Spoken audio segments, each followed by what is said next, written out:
Hey folks, welcome to ADSR. I'm Stephen Ellestad. Make sure you subscribe to the ADSR YouTube channel and follow on social media for great production content. In this video, I wanted to talk about mix strategies. And there are two main types of producers when it comes to mixing. There are those who mix as they go and then they print their mix and they're done, move on to the next track. And those who tend to create first, do a full mix later. And there's definitely pros and cons to both ways of working.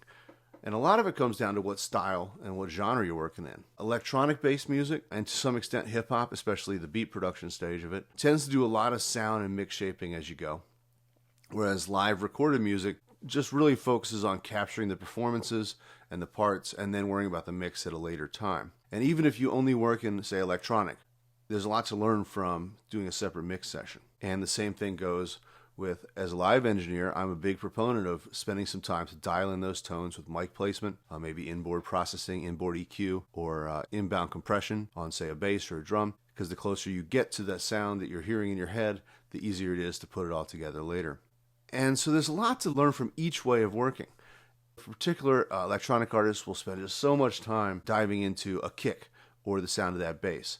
And I find that it can be a very, very useful technique to rather break your session up into maybe a day of pulling together a bunch of sounds, and creating a palette or a library of sounds you're going to use in a track, and then spend a day worrying about the creative track production side, and then another day mixing. So what are some pros and cons to each of these? Mixing as you go. Some of the pros is that you have the sound design and the mix is integrated together.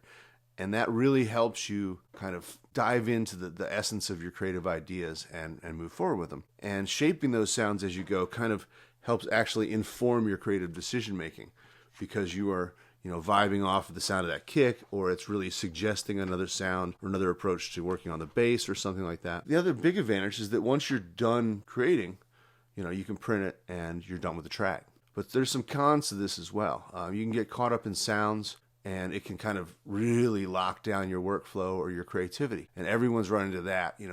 They spend a couple hours just dialing in this awesome drum tone, and they forgot what they got into the track for in the first place. So you want to watch for that, because you can really derail your creative process if you kind of get stuck on a sound. And there's a risk to paying less attention to the mix as its own kind of creative element. How are we shaping and developing the texture, the layers, the automation? I really tend to think that's worthy of its own consideration in its own session. If we look at the after-the-fact type of mixers, some of the pros of that is you have lots of time to focus on that layering and presentation of the track, and you definitely gain some additional creative options because the decisions about the parts have already been made. Now it's more about the dynamics and the interplay and like the sound field and the depth. But most importantly for a lot of producers, you can really focus on things like power, punch, and clarity.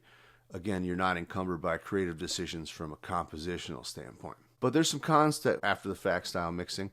It takes a lot of extra time. It's a full other session at least. And it can tend towards more technical than just composing or being creative. I view that as a good opportunity to learn more about how signal flow and mixing works. But at the same time, some people just don't vibe like that, and that's cool too. And honestly, for some tracks and some situations, doing huge, massive mix sessions can be overkill. It's certainly not as critical if you've got an MP3 that you're laying on a vocal track or something.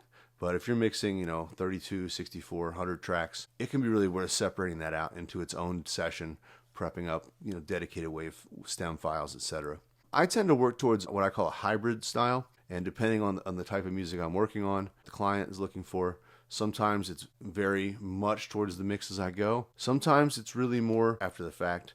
And doing this hybrid style, it's going to change based on the track. But, the pros of it combines the best of both worlds. And it can really help kickstart the creative process. I'm shaping some general tones, building up this palette before I start writing. But then I know that I don't have to worry about, say, automation and layering and what's going to happen at this part, because when I get to the mix, I'll have all the time in the world to deal with that. And it can lead to what's called iterative creative processes. Processes let you cycle back and revisit ideas. I'll spend a fair bit of time maybe shaping my bass part, but with some of my extra synths, I can get them close enough just to carry the idea, especially background parts, and then I can come back and really fit them into the mix a little later in the mixing stage. But some of the downsides of that, you definitely have some more complicated workflows, and it definitely needs kind of a more technical understanding of how some mixing concepts work. But again, it's a great way to learn. And the biggest downside is it takes more time. If you're working as a professional, that's time that might not be in the budget with the client. And if you're trying to make music on your own and just get